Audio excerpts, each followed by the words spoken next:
Hello everyone, welcome to વિભૂતિસ cooking corner. આજે આપણે બનાવીશું બીડા વાળવાની ઝંઝટ વગર ખૂબ જ ટેસ્ટી અને પોચા રૂ જેવા પાત્રા બાઇટ્સ બનાવીશું. આ પાત્રા બાઇટ્સ તમે પહેલી વાર બનાવતા હશો ને તો પણ ખૂબ જ ટેસ્ટી બનશે અને ફરસાણવાળાની દુકાન જેવો જ સ્વાદિષ્ટ તમે ઘરે પણ બનાવી શકો છો. મારી રેસીપીઓને લાઇક કરી તમારા ફ્રેન્ડ્સ એન્ડ ફેમિલીમાં વધુમાં વધુ શેર કરજો. ને મારી ચેનલમાં નવા આવ્યા હોય અને હજી સુધી સબસ્ક્રાઈબ ના કરી હોય તો પ્લીઝ સબસ્ક્રાઈબ કરજો. ને બાજુમાં આવેલું બેલ આઇકન બટનને પ્રેસ કરજો, જેથી નવી નવી રેસીપીના નોટિફિકેશન તમારા સુધી મળી રહે. તો ચાલો રેસીપી બનાવવાનું શરૂ કરીએ. ફરસાણવાળાની દુકાન જેવા જ ખૂબ જ ટેસ્ટી એવા પાત્રા બાઇટ્સ બનાવવા માટે અહીં સૌથી પહેલાં 10થી 12 નંગ જેટલા મેં અળવીના પાન લીધા છે.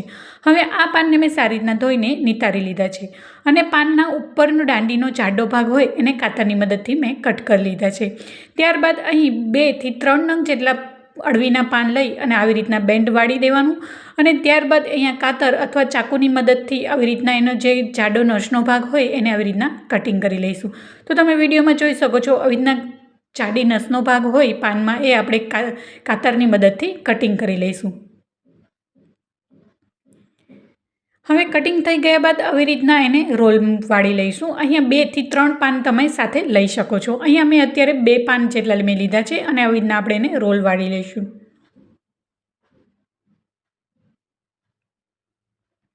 હવે રોલ વળાઈ ગયા બાદ અહીંયા કાતરની મદદથી આવી રીતના એકદમ બાજુમાં અને એકદમ પતલું આવી રીતના કટિંગ કરી લેવાનું છે. અહીં તમારે ચાકુથી કરવું હોય તો પણ કરી શકો છો, પણ કાતરથી ખૂબ જ સરળ રીતના કટિંગ થઈ જશે અને એકદમ પતલું અને બાજુમાં વ્યવસ્થિત રીતના કટિંગ કરવાનું છે, જેથી આ પાત્રાના પાન છે એ ખાવામાં જ્યારે આવે તો ટેસ્ટમાં પણ સારા લાગશે. એટલે એકદમ બાજુમાં અને પતલું આપણે આવી રીતના કટિંગ કરી લઈશું.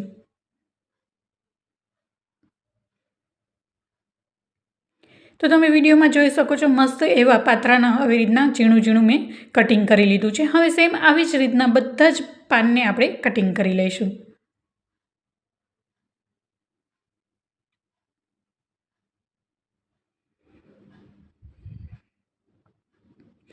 હવે તમે જોઈ શકો છો બધા જ પાનને મેં એકદમ સારી રીતના કટિંગ કરી લીધું છે. હવે એમાં મેં 2 વાટકી જેટલો ચણાનો લોટ લીધો છે. ત્યારબાદ તેમાં મસાલામાં 1 ટીસ્પૂન હળદર પાવડર, 1 ટેબલસ્પૂન ધાણા જીરું પાવડર, 1 ટેબલસ્પૂન કાશ્મીરી લાલ મરચું પાવડર, 1 ટેબલસ્પૂન જેટલું ગરમ મસાલો અને સ્વાદ પ્રમાણે મીઠું નાખીશું. ત્યારબાદ અડધા વાટકાથી થોડો ઓછો એવો મેં ગોળ લીધો છે અને ત્યારબાદ 1.5 નંગ જેટલો લીંબુનો રસ એડ કરીશું. આ પાત્રામાં ગળાશ અને ખટાશનું પ્રમાણ થોડુંક આગળ પડતું લેવાનું, જેથી પાત્રામાં ખૂબ જ સારો એવો ટેસ્ટ આવશે. હવે બધા જ મસાલાને પહેલાં હાથ વડે મિક્સ કરી લઈશું. હવે ત્યારબાદ 1/4 ટીસ્પૂન જેટલા મેં સાજીના ફૂલ એડ કર્યા છે. અહીં તમે ઈનો પણ નાખી શકો છો. હવે બધા જ ડ્રાય ઇન્ગ્રીડિયન્ટ્સને આપણે હાથ વડે સારી રીતના મિક્સ કરી લઈશું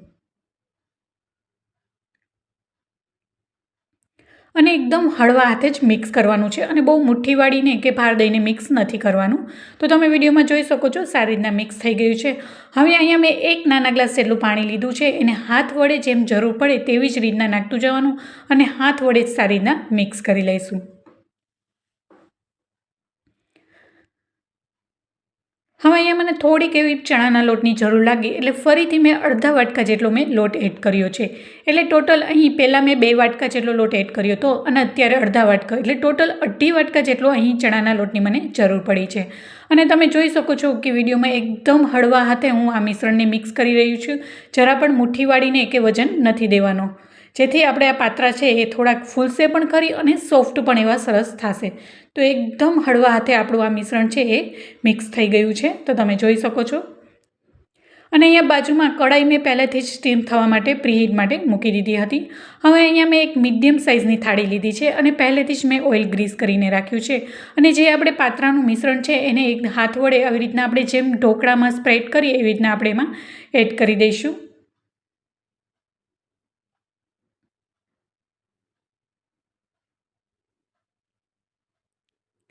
અને એકદમ હળવા હાથે ચારે તરફ થાળીમાં આવી રીતના પાથરી લઈશું અને એકદમ હળવા હાથે આપણે એને આવી રીતના થાળીમાં પાથરી દઈશું, જરા પણ વજન દીધા વગર. તો તમે વિડીયોમાં જોઈ શકો છો મસ્ત એવા આપણું આ મિશ્રણ છે બનીને રેડી થઈ ગયું છે.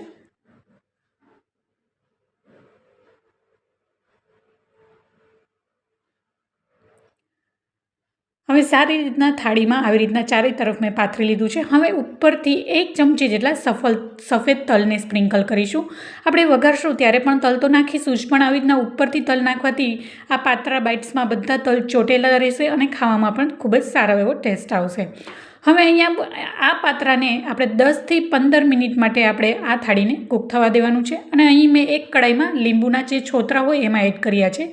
લીંબુના છોતરા નાખવાનું કારણ એ છે કે તમે કોઈ પણ ઢોકળિયું હોય કે આવી રીતના વાસણ હોય એ તમારું વાસણ ખરાબ નહીં થાય અને કાળું પણ નહીં થાય એટલા માટે.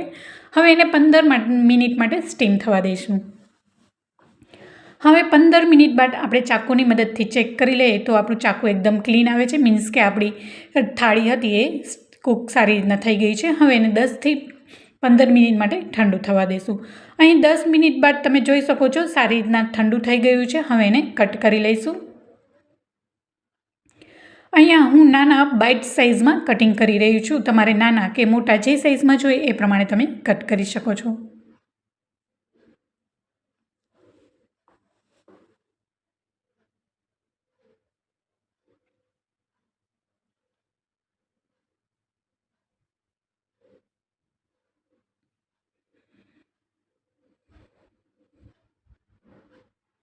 તો સારી રીતના કટ થઈ ગયું છે. હવે થાળીની ચારે તરફથી આવી રીતના ચાકુની મદદથી કાઢી લઈશું, જેથી બધા જ બાઇટ્સ છે આપણા એ ઇઝીલી નીકળાઈ જાય એટલા માટે. હવે તવીથાની મદદથી આવી રીતના બધા જ અંદરના આપણે પાત્રા બાઇટ્સને આવી રીતના કાઢી લઈશું. તો તમે જોઈ શકો છો એકદમ નાના નાના બાઇટ સાઇઝમાં મેં કટિંગ કર્યા છે. અને તમે જુઓ વિડીયોમાં કે એકદમ પોચા રૂ જેવા બનીને તૈયાર થઈ ગયા છે. અને આ પાત્રા બાઇટ્સ તમે બાળકોને લંચ બોક્સમાં પણ આપી શકો છો, હેલ્ધી પણ કહી શકાય અને ખૂબ જ ટેસ્ટી એવા બનીને તૈયાર થાય છે. જો તમે આવી રીતના ઘરે બનાવશો તો ફરસાણવાળાની દુકાને મળતા પાત્રા તમે ઘરે લાવવાનું ભૂલી જશો. એટલે ખૂબ જ સરળ રીતે ઘરે બનાવી જાય છે અને ખૂબ જ ઓછા સમયમાં અને ઓછી મહેનત વગર બનીને તૈયાર થાય છે.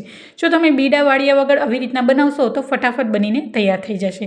હવે અહીંયા વઘાર માટે મેં એક કડાઈ લીધું છે અને 4થી 5 ટેબલસ્પૂન જેટલું તેલ ગરમ થઈ ગયા બાદ એમાં 1 ટેબલસ્પૂન જેટલી રાઈ, હાફ ટીસ્પૂન જેટલું જીરું અને 1/4 ચમચી જેટલી મેં હિંગને એડ કરી છે. ત્યારબાદ 2 નંગ જેટલા મીડિયમ તીખાસવાળા મરચાં લીધા છે અને 10થી 12 નંગ જેટલા મીઠા લીમડાના પાન લીધા છે. અહીંયા મીઠા લીમડાના પાનનું થોડુંક પ્રમાણ વધારે રાખવાનું, જેથી ખૂબ જ સ્વાદિષ્ટ લાગે આ પાત્રા. અને 1 ચમચી તલ નાખ્યા બાદ તરત જ આ પાત્રા બાઇટ્સ એડ કરી દઈશું અને સારી રીતના મિક્સ કરી લઈશું. અને ઉપરથી 2 ચમચી જેટલા ફ્રેશ કોથમરી એડ કરી છે. હવે એને સારી રીતના ચમચાની મદદથી મિક્સ કરી લઈશું. તો તમે વિડીયોમાં જોઈ શકો છો આપણે આ પાત્રા બાઇટ્સ છે ખૂબ જ યમ્મી એવા દેખાઈ રહ્યા છે અને ખૂબ જ ખાવામાં તો એટલા ટેસ્ટી બને છે કે તમે એકવાર ઘરે બનાવશો તો બહારથી લાવવાનું ભૂલી જશે અને ઘરે વારંવાર પાત્રા ઘરે જ બનાવવાની ડિમાન્ડ કરશે. તો આપણે સારી રીતના મિક્સ થઈ ગઈ છે અને આપણા પાત્રા બાઇટ્સ છે બનીને રેડી થઈ ગયા છે. હવે એને સર્વિંગ પ્લેટમાં લઈ લઈશું. તો જોતાં જ ખાવાનું મન થઈ જાય. ખૂબ જ ટેસ્ટી અને પોચા રૂ જેવા ગુજરાતી ફરસાણ પાત્રા બાઇટ્સ બનીને તૈયાર છે. હવે અહીંયા ઉપરથી એને ફ્રેશ કોથમરીથી ગાર્નિશિંગ કરીશું.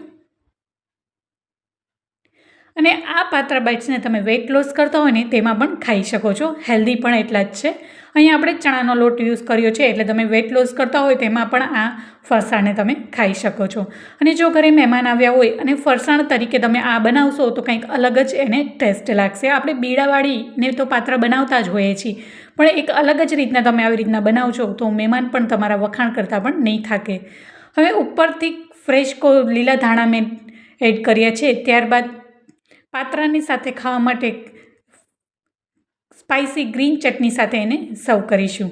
અને આ પાત્રાને તમે ગ્રીન ચટણી સાથે ખૂબ જ એવા ટેસ્ટી લાગે છે.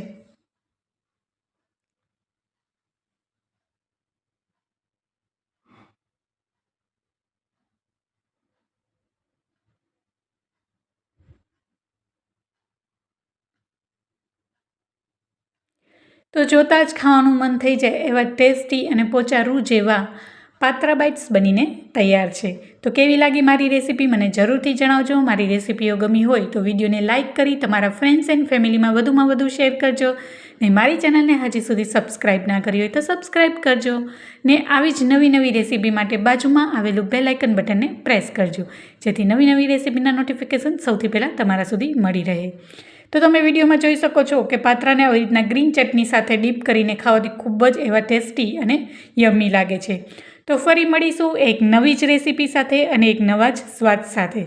ત્યાં સુધી આવજો and thank you for watching.